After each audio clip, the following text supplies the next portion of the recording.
ఈ దినవాక్య ధ్యానాంశం 12 రాళ్ళు 1 రాజులు 18:32. యాకోబు సంతతి గోత్రము లెక్క చొప్పున 12 రాళ్ళు తీసుకుని ఆ రాళ్ల చేత ఒక బలిపీఠం కట్టించెను. ప్రవక్తయగు ఏలియా దినములలో ఇశ్రాయేలు యొక్క 12 గోత్రములు రెండుగా విడిపోయుండిరి. 2 గోత్రములు యెరూషలేమును రాజధానిగా చేసుకుని పాలించుచుండిరి. మిగతా 10 గోత్రముల వారు సమరయను రాజధానిగా చేసుకునిరి. ఇలాగ విడిపోయినందున ఉభయుల మధ్య తరచుగా యుద్ధములు జరుగుచుండును. యోధా ఇశ్రాయేలు రాజుల చరిత్రను క్రమముగా చదివి పరిశోధించువారు మరెన్నో సత్యములు గ్రహించెదరు. దేవుని ప్రజలారా, విడిపోవుటకు స్వస్తి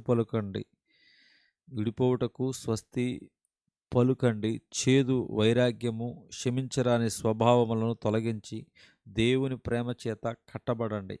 నిన్ను వలె నీ పొరుగువారిని ప్రేమించుము అనియు నేను మిమ్మను ప్రేమించిన ప్రకారము మీరును ఒకరినొకరు ప్రేమించుడి అనియు ప్రభు చెప్పిన మాటలు మనం మరవద్దు. రాత్రంతయు ప్రార్థనలో గడిపిన ప్రభువు ఉదయమున తన శిష్యులను పిలిచి వారిలో 12 మందిని ఏర్పరచి వారికి అపోస్తులని పేరు పెట్టెను. వారిలో యేసును అప్పగించిన యూదా ఇస్కరియోతు కూడా ఒక్కడై ఉన్నాడు. జరిగిన సంఘటనలు మనకు తెలుసు. ప్రభు శిలువలో మన కొరకు ప్రాణమును ధారపోసెను. యూదా ఇస్కరియోతు ఉరివేసుకుని చనిపోయెను. అందువలన అపోస్తుల సంఖ్య 11గా మారెను. యూదా ఇస్కరియోతు స్థానములో మత్తీయ ఎన్నుకొనబడగా మరలా అపోస్తుల సంఖ్య 12 అయెను. తరువాత పరిశుద్ధాత్మ కుమ్మరించబడెను. 12 సంఖ్య పరిపూర్ణము అగ్నిగా ప్రభు దిగిరావటము జరిగెను. ఆత్మ కలిగించు ఐక్యతను అనేకులు కోరుకునట లేదు. దానికి బదులుగా మరో రీతిలో ఐక్యముగా ఆరాధించుటకు, సేవ చేయుటకు ప్రాధాన్యత ఇచ్చుచున్నారు. ఇది ఎంతో బాధాకరము. క్రీస్తునందు విశ్వాసముంచిన వారందరూ క్రైస్తవులే.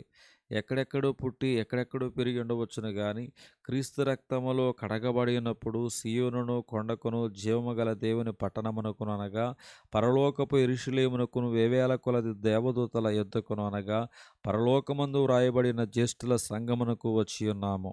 మీరును సజీవమైన రాళ్ళవలే ఉండి ఆత్మ సంబంధమైన మందిరముగా కట్టబడుచున్నారు. 1 పేతురు 2వ అధ్యాయం 5వ వచనం. దేవుడి దినవాక్యము దేవుడు దీవించునుగాక. ఆమేన్.